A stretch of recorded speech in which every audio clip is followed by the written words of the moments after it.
Estás escuchando B de Biblio. ¡Más que solo libros! Episodio 36. Dando vida a los títeres con Fernando Thiel. Hola, yo soy Katy. Mi nombre es Warren y esto es B de Biblio, más que solo libros. Qué bueno, qué bueno. Muchos libros, muchos libros. Muchos libros. El día de hoy contamos con un invitado muy especial, argentino, que radica en Costa Rica desde 1985. Es psicólogo, actor, dramaturgo y educador con más de 4 décadas dedicadas al teatro y a los títeres para el público infantil. Bueno, también ha sido profesor de teatro, como ya se ha dicho, para preescolar más que nada, y primaria, productor reconocido del programa infantil del Taller de Fernando, de Canal 13, director artístico del grupo Tico Títeres y autor de Manual de Ludotecas. Sí. Su trabajo combina arte, educación y juego como herramientas fundamentales para el desarrollo de la niñez. Él es Fernando Thiel. Fernando, bienvenido. Ay, gracias, aquí estamos. Por recibirnos aquí en su casa, Teatro de Bolsillo, en San Pedro Montevideo. Sí, y muy contento de estar aquí en el teatro y con gente joven. A mí me encanta la gente joven. Fernando, bueno, como sabemos, este es un espacio, es un podcast donde hablamos, intentamos vincular a las personas a la bibliotecología. Y el día de hoy queremos como conversar un poquito sobre esa trayectoria suya tan importante que ha marcado muchísimas niñeces. Entre ellas, bueno, puedo decir que yo, y muy agradecidos nuevamente. Y queremos comenzar como con una pregunta base un poquito más amplia sobre por qué los títeres, cómo se enamora usted de este tema. Bueno, que mi papá hacía marionetas como hobby y después terminó haciendo marionetas porque le encanta. Él era abogado y empleado público y docente, porque en Santa Fe, mi ciudad, en Argentina, estaba la escuela normal y todos eran docentes. Mi mamá era docente, mi tío que tenía un teatro, el teatro de arte, también era docente y director de escuela. Mi papá fue de director de escuela unipersonal. Entonces, el títere tiene que ver mucho con la educación, pero actualmente, viste, se ha dejado de hacer el títere y lo que son las artes. Se le quita la importancia a las artes. Y yo tenía problemas tengo todavía de disgrafia, me equivoco a veces con las palabras, enredo y todo, y era una persona que volaba mucho por la ventana, me decían que vivía volando en la escuela, muchas veces a veces me decían tonto y todo, porque yo estaba volando en las nubes, y leía muy poco, pero sí escuchaba muchos cuentos de mi mamá nos daba mucho, ahora leo montones, me como los libros. Me encanta leer y me gusta ese olor a biblioteca. Sí. Y entonces mi mamá también fue la bibliotecóloga de la escuela, porque como no había personal, fue bibliotecóloga de la escuela también. Y tenía un personaje que se llamaba Yuyito, que sería Zacatito aquí. Okay. Yuyito era un duende y entonces mi papá le hizo el títere y ella contaba cuentos de Yuyito. Entonces, Yuyito era un personaje. Yo me fui creando en todo eso. También tenía el grupo de títeres, mi mamá en la escuela. Y siempre desde la biblioteca, vinculado con la biblioteca. Claro, correcto, porque la lectura tiene mucho que ver con lo que uno hace. Justamente interpretar y la metáfora es fundamental. Entonces uno cuando lee, crea imágenes. A mí me encanta leer justamente porque saco ideas. Claro. Y con más de 40 años, ¿verdad? En este medio. Bueno, yo empecé a los 7 años, porque mi papá sacó unos títeres que había hecho en el colegio, que eran chiquititos. Ahora ya después hacía títeres más grandes, chiquititos, y nos hizo un teatrino. Y entonces con mis hermanos y los vecinos empezamos a hacer obritas de títeres. Había una que se llamaba Rompe Piñata, Canta Serenata, que la bruja le robaba la novia y todo, entonces y Rompepiñata Canta Serenata era porque tenía una guitarra. Teníamos otro que tocaba la trompeta porque era Louis Armstrong. Mi papá hacía eso siempre, hacía fiestas infantiles y cosas, pero como hobby. Después él terminó siendo marionetista y de cuando se pensionó trabajó toda la vida de eso, 50 años. Sí, claro, sí, eso siempre estuvo entonces impregnado en su vida, en Claro. el día a día prácticamente. Claro, porque mi abuelo tocaba el violín, otro abuelo era lo que ahora dirían stand-up comedy. Un tío abuelo era, hermano de mi abuelo, contaba chistes de salón en los pueblos. Y era reconocidísimo, porque de boca en boca en aquella época. Claro, sí. Ahora que usted menciona mucho sobre la niñez y los títeres, bueno, que usted estuvo obviamente desde la niñez impregnado de este tipo de arte. Sí. ¿Qué tienen los títeres que son tan llamativos para los niños? Bueno, es que no solo para los niños, Claro, no, para los adultos. Aquí se hace muy poco teatro para adultos, en otros países se hace montones. Es que nosotros somos animistas por naturaleza. Hay una frase que me gusta mucho de que cuando inició el títere, con la primera sombra que proyectó el hombre de las cavernas, porque ahí es un títere de sombra. Imagínate esa gente sin estudios, muy rudimentario, viendo su sombra. Debía ser terrorífico a veces también. Entonces, el títere, somos animistas, ¿por qué? Porque uno dice, estas llaves que se me esconden y no las encuentro. No voy a decir la palabra que uno dice. Sí. Después, esta puerta que no se queda quieta, se me cierra cada rato. Esto es como que se me caería la cuchara y no sé, es como si tuviera vida. Le damos vida a los objetos. Entonces somos animistas. O el famoso duende de las medias. Sí, siempre se pierde una. Siempre se pierde una. Siempre se pierde un par y no aparece, no sé. Eso yo lo digo en varias obras. Es increíble, siempre se pierde un par, no entiendo. Es cierto. Entonces, esas cosas que uno le da vida a los objetos. Por eso me gusta el títere. Los adultos les encanta también. ¿Y usted cree que haya mucha brecha en este momento como para decir, solo los niños vienen, los adultos podrían venir, pero no lo hacen? No, ahora vienen más adultos que niños, pero es por el problema demográfico, ¿no es cierto? Que ya casi nadie tiene niños, más bien tienen perros o gatos. Y entonces vamos a tener que hacer obras para perros y gatos.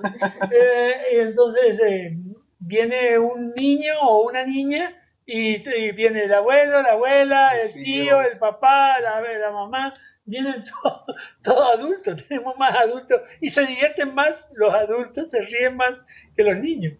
Claro. Porque ellos disfrutan viendo al niño participar en las obras. Sí, claro. Y es que, bueno, ¿verdad? Con tantos años de trayectoria, ¿usted qué considera que actualmente se mantiene y ha cambiado en el teatro para niños? Bueno, lo que ha cambiado es que nos hemos hecho muy superfluos, ha cambiado la sociedad y todo lo mundial. Ahora se nos metieron esas culturas poderosas, que digo yo, que justamente avasallan con lo que son dibujos animados, series, conciertos, y nos avasallan con eso y nos invaden y vamos perdiendo nuestra propia identidad, que es lo que tenía mi programa, que le encantaba a la gente, porque tenía la identidad tica. Después se fue perdiendo. Y ahora vos ves, no hay programas para niños. No hay programas, tampoco se incentiva la lectura. Es muy importante. Y los chicos ahora viven tirados en la cama o jugando con la computadora o con el teléfono celular y no vivencia. Y es importante la vivencia, es subirse al árbol, es modelar barro. ¿Por qué modelar barro es tan importante? Porque yo digo que hay una conexión entre la mano y la cabeza, generamos redes neuronales.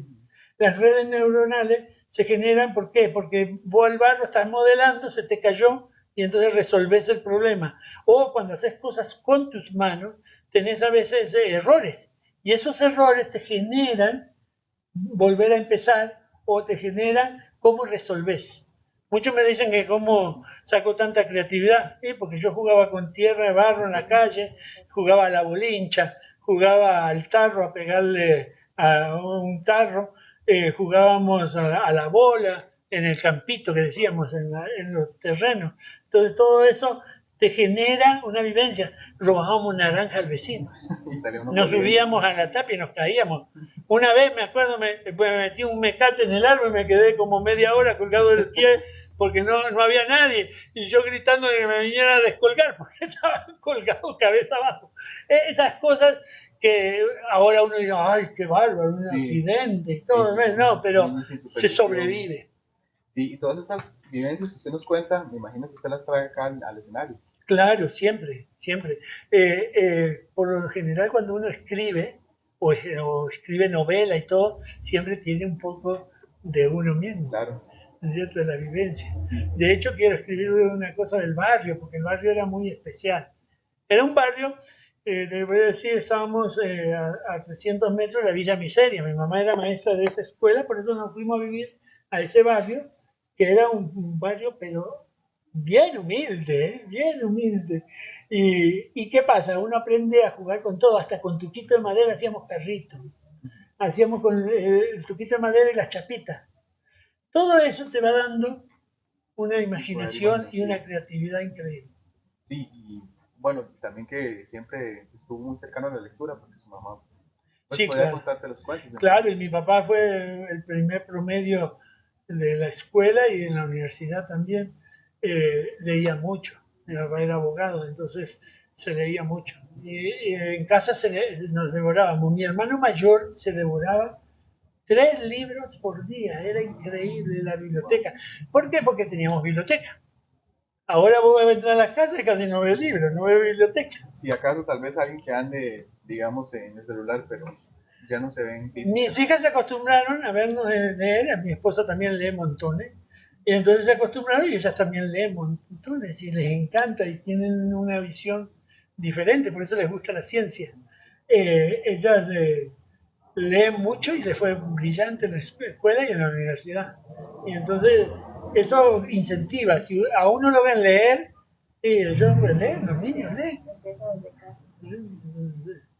Por eso es importante a ustedes que estudian bibliotecología, también que los vean con los libros leyendo. Y porque no es de Dar el entregar los ejemplo. libros, hay que leer también. Sí, sí, ¿Para qué? Para que la gente diga, ah, mira, y saber, hablar de los libros, hablar de los autores.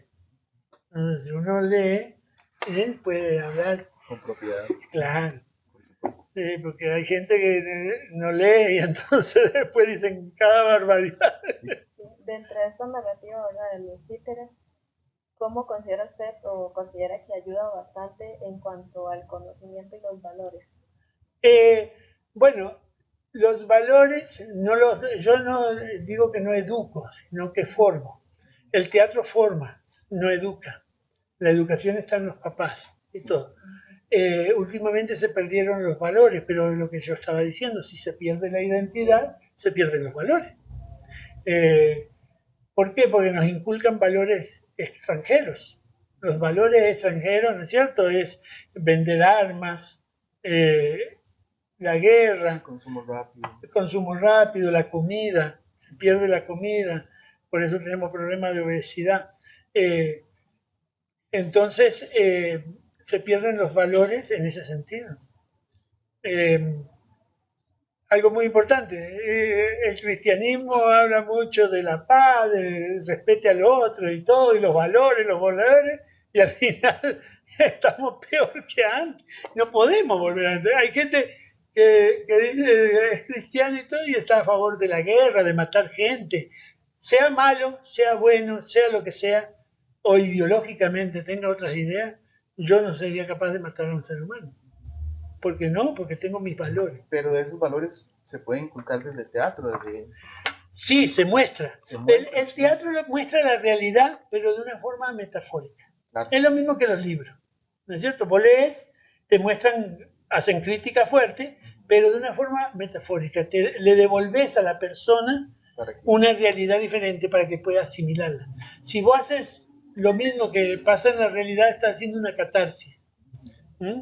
Es lo mismo que estos libros de positivistas, de que todo maravilla, maravilla, después van a la casa y la esposa es golpeada por el hombre, maltrato a los niños, ¿entendés? Entonces no sirve. Tenés que tratar de inculcar con el ejemplo. Si uno muestra el ejemplo, el positivismo, eso es lo que pasa. Te dicen, ¡ay, qué lindo día! Disfrute, ríase. Y después por el otro lado se están pegando, matando. Entonces, llega la vida real. sí, Sí, la vida. claro. Con respecto a los títeres, ¿usted considera que pueden ser una puerta de entrada al interés a la lectura? Creo que ya hemos tocado un poquito sobre este tema, Sí, claro, pero siempre. es una ayuda grande. Claro, y se ha dejado de usar. El títere, pero no el títere que hacen, viste, a veces en la escuela, que hacen el títere y termina guardado Y en hasta un ahí cajón. llegó. No, es jugar con el títere, crear con el cuento. Aquí cuando yo enseño teatro a los niños, suponete tocamos La niña que sembraba albahaca y el príncipe preguntón de Federico García Lorca. Hicieron una presentación bellísima. Chicos, te estoy diciendo de 10 años. Wow. Los papás fascinados porque leyeron un texto bueno y además representaron, lo recrearon. Y fue bellísimo. Entonces, hacemos Hansel y Gretel y entonces ellos crean con Hansel y Gretel. Vos sabés que los cuentos clásicos lo que tratan es de prohibir el incesto. Entonces los chicos no son tontos, te lo dicen. Porque suponete, en Hansel y Gretel hay un lago donde cuando ellos escapan de la bruja. Además, cuando yo le digo a los niños, mataron a la bruja pero vuelven a la casa y no está la madrastra, ¿qué pasó? Me dice, sí, porque era la madrastra. Sí, Era la relación. los hace perspicaces incluso hasta... Una vez a los niños estaban haciendo una obra y decían, matemos a la muerte, matemos a la muerte. Y yo le digo, pero ¿cómo van a matar a la muerte si está muerta? Me dice, con vida, profe, con vida. Traerla a la vida. Sí, sí. Tiene esas cosas bellísimas y yo las tomo. Sí, la lectura creo que lo incentiva a uno a eso, pensar un poquito más allá Sí, claro. De la realidad, pero un poquito más allá. Entonces lo que hacemos es utilizar los cuentos, pero no el cuento tal cual es, sino recrear el cuento y razonar el cuento. Suponete que Caperucita Roja, ¿no es cierto?, se acuesta con el lobo con pijama en la cama. Es un adulto. Entonces, ¿qué pasó? Entonces, te estoy hablando de los cuentos estos tradicionales, no los que hace Disney y eso. Sí, los hermanos Grimm. Sí, porque si vos ves todos los cuentos clásicos, por lo general, ¿cuándo es que se pincha el dedo? Cuando cumple 15 años. ¿Cuándo encierran a Rapunzel? Cuando cumple 15 años. Todos esos cuentos eran narrados de pueblo en pueblo y de boca en boca para prohibir el incesto. De esas culturas. Bueno, después los hermanos Grimm recogieron cuentos, entonces había muchas tribus. Escucho como que... ¿Qué pasó? No, ese celular. Que se estaba descargando. Es mi celular, es mágico. Dice, ay, está hablando demasiado, habla mejor. Le manda señales, sí. Señales sí, señales, sí. Aquí hay un fantasmita, dice. Caray. Hace travesuras, ahora sí. Nos quedamos en todas oscuras a ver qué sucede. En todo teatro dicen que hay fantasmas. Sí, sí. Es una energía que anda por ahí. Hay tanta carga emocional de todas las obras que entonces sí, por eso. Fernando, bueno, en la escuela, en la EBDI, tenemos un proyecto de extensión que es la BIMAP, la Biblioteca Infantil, si no me equivoco, la única a nivel nacional. ¿Qué consejos daría usted, digamos, a los bibliotecólogos que quieren incentivar ese tipo de arte para atraer a niños, para inculcarles la lectura? El problema con las bibliotecas y los libros es lo mismo que pasa con los museos. Son tan serios y tan poco interactivos que aburren. Ahora estamos en un mundo de imágenes y todo. ¿Qué hay que hacer? Jugar. Está bien, hay que leer, pero después transformamos eso que leímos y lo hacemos diferente, lo hacemos divertido, jugado. Entonces, los niños aquí improvisan obras, pero yo les doy un texto o un cuento, se los leo o les cuento el cuento y después ellos juegan libremente. Porque si lo haces muy rígido es el problema. Sí, bueno. Y los chicos huyen a la... ¿Qué tenía el programa mío? Que me decía a mí, pero ¿por qué enseña títere y nunca nos da la receta de lo que se necesita? No, porque el secreto de la educación es es un crecimiento. Si yo no tengo un botón para hacer un ojo, uso una tapita. Si no tengo una tapita, uso una piedra. Si no tengo una piedra, uso un frijol. Y eso es el proceso educativo. ¿No es cierto? No le damos todo hecho. Porque eso es lo que hace la televisión, dar todo hecho. O el teléfono celular. Entonces, no hay que dar todo hecho, sino crear, dar la posibilidad de que se pueda crear, no decirle todo. Y entonces, ¿qué pasa? Si yo al niño en el programa le daba lo mismo que la escuela, me apagan el televisor. Sí, Te entonces, apagan el televisor porque dice, esto suena a escuela. Se van. sí, Y lo mismo pasa con las bibliotecas. ¿No es cierto? Eso de que lo primero es el silencio y todo. Bueno, puede haber un momento de que uno disfrute del ruido, sí. pero el ruido sano. Sí, bueno, ahorita hay un cambio de paradigma, digamos, se está tratando como de evitar ese tipo de situaciones y hacer de la biblioteca un lugar más inclusivo, para atraer a la gente, incluso lo que usted habla ahora, hay juegos de mesa, ya no hay tanto como ese pensar, pero sí a veces caemos en la rigidez del lugar, de que es solo para libros. Pero entonces usted incentivaría que las personas bibliotecólogas, digamos, se sienten con una persona y le diga, hagamos este títere desde cero. Sí, Esos son los materiales que hay, si usted quiere ir a buscar más, y a sí. partir de ahí escalar. ¿Sabes qué hacía con mi hija? Yo le ponía una sábana y una silla. Digo, una tienda de campaña. ¿Por qué tenía que decir más? Jugaban horas, porque después traían almohadones y jugaban horas. Es lo que yo le digo a los padres cuando le doy charla. No es 5 minutos de calidad de vida, nada más, 5 minutos. Es darle el puntazo, ¿sí? Y después los chicos juegan Sí, solitos. solitos, no es darle todo. Por eso, voy a decir, aquí tienen materiales, háganme un títere, podemos ir ayudando, por supuesto, pero no van a ser un perro. ¿Por qué? No, a lo mejor quieren hacer un gato, quieren hacer un Un monstruo, monstruo, porque les ajá. encantan los monstruos. Sí, un dinosaurio, ¿no? Hay un dinosaurio, Les encanta. especialmente si tenés niños autistas. Les fascinan los dinosaurios y los monstruos. Sí, ¿Por qué? Porque temen ser devorados por el otro. Ese temor de ser devorado por el otro es lo que ellos temen. Entonces, al tener dinosaurios y todo, tienen poder. tienen más conocimiento sobre su... Y tienen poder, son brillantes, Wow. esos niños son brillantes. Sí, Pero ¿qué pasa? Lo mismo, si vos le pones algo rígido, ellos se rebelan y hacen berrinche. Porque eh, quieren ponerle reglas. y hasta el tiempo Ellos incluso ven- creo que va en contra de, digamos, en una biblioteca, porque a veces por rapidez tenemos un grupo de 15, 20 niños y ya está la mitad hecha, pero Sí, tenemos y que le hacer tiran esto, el libro y no hablan nada. tenemos que hacer este Me título. voy a tomar café. Eso es típico. Es lo que te digo. Los museos en Europa ahora son interactivos para los niños, hacen cosas, juegan. Vos los ves trabajando lindísimo, lindísimo. Pero ¿qué pasa? Se basan en las artes. Se ha quitado las artes de las escuelas también, porque se considera menos importante.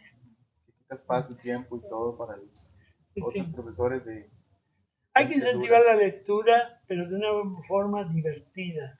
Suponete, yo les leo a los niños a veces poesía. Digo, vamos a jugar al investigador. Vamos a ver, agarremos una lupa, ahí inventamos una lupa, y entonces busquemos qué quiso decir el autor en esta palabra. Entonces, se empiezan a interesar por la Claro, metáfora de la poesía. Entonces, lo mismo vos decías, juego de mesa. ¿Vos crees que yo les transformo el juego de mesa? Se lo cambio. para Le que no hago sea el otra cosa, mismo. invento un juego inventado. Y me dice, ven, profe, pero ese es otro juego. Entonces, eso es... Y con los adolescentes, pues eso es un tema bien complejo. Lo que pasa también, la moral. Con los adolescentes están en efervescencia. Hay unos cuentos de, ¿cómo es? De ay, Galeano que tienen que ver, son eróticos algunos. Hay uno de mujeres lindísimo. Esas cosas eróticas son lindas, pero se las censuran. Ujú. También de Benedetti, de Cortázar. Cortázar tiene cosas lindísimas y de cosas mágicas. De tanto así que a mí me quedaron esos cuentos. Hay uno de Galeano que es que las mujeres en Colombia eran un grupo de indígenas y entonces estaban ahí por el Amazonas haciendo una fiesta y todo y no había hombres, pero llega un barco con hombres Y entonces comienzan a bailar y describe esos hombres fuertes, con colores, sudosos, hermosos y todo, y empiezan a bailar con las mujeres. Y esa noche se terminó. Al día siguiente, todos los dientes de la vagina estaban regados por el piso. Era lindísimo, es muy metafórico. Sí, hay que traerlo de cierta forma. ¿Qué pasa? Entonces los jóvenes empiezan a ver eso y dicen, oh, qué lindo, está bueno, me están tocando el tema de mis necesidades. Pero lamentablemente tenemos la moral, entonces ahí cuento. Yo hago una vez la película El nombre de la rosa, que hay escenas de sexo y todo. Yo se las presenté una vez a los de 12 años. Y analizamos cómo trataban a esa mujer desde esa película, la tratan como un perro. Y analizamos eso. Yo dije, me van a caer los papás. No cayó ni uno. Pero tenés la ventaja de que sos psicólogo. Sí, claro. Entonces puedes manejar bien el público. Pero si desde una biblioteca, ¿cómo podríamos hacerlo nosotros? ¿No? Con adolescentes, digamos, o que Mira, son lo más complicado de traerlos. Pero es que no todos somos psicólogos y eso, yo sé, los más docentes no tienen que ser psicólogos, pero cuanto más lees, más sabes. Lo que te estoy contando son cosas que yo leo. Sí, claro. Entonces, si vos lees cosas de filosofía, libros de psicología, no estos que son positivistas porque no logran nada, tenés que razonar. El ser humano no tiene la razón, que es lo maravilloso que tenemos. Entonces, no es ser psicólogo, sino ser inventivo, entusiasmante con lo que uno logra a veces. Una vez estaban peleando los niños, hacían un barrio. Yo digo, hagan un barrio, hicieron el barrio. Pero ahora hay un problema y todos viven peleando. Entonces peleaban y todo. De pronto llega un niño y lo inventan ellos. No tengo que ver, no soy porque soy psicólogo. Entonces llega uno y dice, viene un monstruo, un monstruo, un monstruo. Y se quedan todos quietos. Y yo digo, ¿por qué? Se quedan quietos. Dice, no, el miedo paraliza, profe. Eso lo metí en una obra, en El miedo se durmió. ¿Ve? Esas cosas, ¿por qué? Porque yo los dejo hacer y es una pregunta. Y eso no hay que ser psicólogo para hacer esa pregunta. Sí, hay que ser un poquito perspicaz y observador también, observar. Sí, yo recuerdo que en mi adolescencia, uno de los libros que me regaló mi mamá, ella es bibliotecóloga, que fue Juventud en Éxtasis. Y recuerdo que creo que hizo clic muy bien, como se estaba mencionando ahora, que hasta ahorita lo analizo, pero le ayuda a uno a los jóvenes están construyendo su identidad, sí. Quieren ser, por eso hacen de grupo y todo. Bueno, busquemos lectura de que hable sobre la identidad, cómo lograr una identidad. Entonces, hay que entusiasmarlo con libros que, si le das el Quijote, y eso me fijo que van a buscar, y van a buscar el resumen en internet. Uno lo ha hecho también. Claro, después lo lee, pero primero dice, no, esto suponete la historia del Neo Cid. Me acuerdo que ay no, era algo tremendo, yo lo odiaba, lo quería matar, porque nada que ver con uno. Si vos le das esas lecturas, a mí me gusta Gabriel García Márquez, a otros no les gusta. Me gusta Cortázar. Sí, creo que la lectura impuesta también... No sirve, no sirve. Es ponerle grilletes a las personas. Hay un cuento de Cortázar que nunca se me olvida, que es lindísimo, que a uno le ha pasado, aquí no creo que haya pasado, porque en Argentina es cuando hace frío, que te pones un suéter y viera cuando no te pasa la cabeza del suéter, te empezás a desesperar porque empezás a ver oscuro y empezás a desesperarte y eso, y yo lo he sentido, entonces cuando leo eso digo, pucha, sí, es verdad, uno como que te va a matar el suéter. Intenta no encajarlo. Sí, entonces lucha con el suéter uno, entonces eso es lindísimo y eso lo leí cuando era joven, cosas que a veces no, y otra cosa, la moral y ¿cómo se llama? Los valores con los jóvenes hay que desecharlo. Hay que ponerle cosas diferentes que los hagan razonar. Sí. Porque, mira, la moral y los valores vienen de la familia. Y si la familia está disgregada, se viven peleando y todo, no logras nada. Solo estás dando voz, es como dar limosna. Doy limosna, te hago sentir que yo puedo y tengo y vos no sos nada, pero te doy limón. Entonces, y no logras nada. Ahí siguen en la calle. Y ahora es más fácil darle un celular a un chiquito para que se tranquilice y Es la chupeta nueva. una chupeta digital, sí, tecnológica, Sí. para evitar ciertas cosas. Pero bueno, Pero yo mismo también busco cosas de leer, de historia y todo. Me encanta la historia. Mis hijas se ríen conmigo porque cuando voy a un país y todo, lo que me encanta es estudiar la historia y me fascina la cultura. Muy poco le cuentan cómo surgió el café, que eran las cabras estas, y de que después los otomanos fueron los que se introdujeron el café por Europa. Entonces esas cosas son lindísimas también. Hay historias lindas. Bueno, ya para ir cerrando, ¿verdad? Sí. Con sus proyectos, ¿cuál cree que ha sido el impacto de su arte en los niños y las niñas que lo ven? Bueno, lindísimo. ¿Sabes cómo me decían en la escuela? Profe loco. Entonces cuando yo escucho a los jóvenes que me dicen, ¡profe loco!, sé que eran alumnos míos. El impacto de lo más lindo es eso, que la alegría de ver y de sentir. Y ellos ven que uno es tal cual representa, ¿no? Que no soy, que me gustan los niños porque quiero hacer dinero con ellos y eso. No, es porque me gusta tratar de formar una sociedad mejor, que haya menos violencia. Las artes generan eso, menos violencia, más sensibilidad, más metáfora en la vida, pensamiento crítico. un pensamiento crítico, no estar adormecido. Fernando, como Por eso- cierre, ahora sí, Mm. si uno de sus títeres se pudiera despedir hoy, ¿qué diría? Yo diría que me encanta jugar y divertirme. Sigo siendo niño, aunque tenga estas canas en el pelo y en la barba.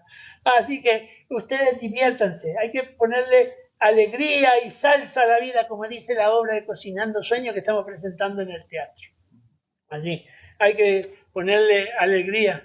Y no siempre, porque como digo yo en la obra, para que haya alegría tiene que haber tristeza. Claro. Y no lo podemos comparar. Sí, claro.